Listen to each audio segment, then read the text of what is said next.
presented by KJ Bhojpuri. Music by DJ Prince Mohammed.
कटनी के पीकी रोल कराना तनी को होगा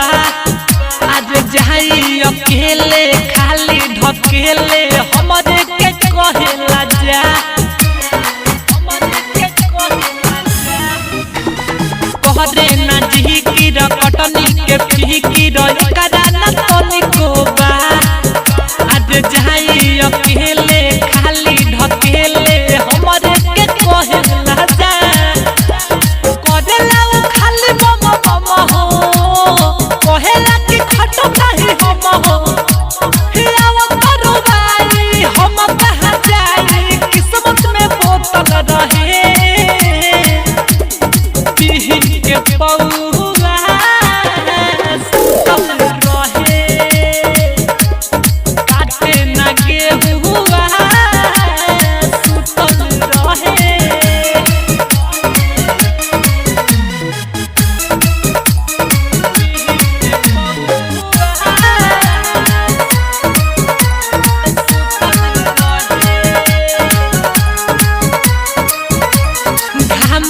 हम जरी दिन भर काम करी माने न बतिया मोर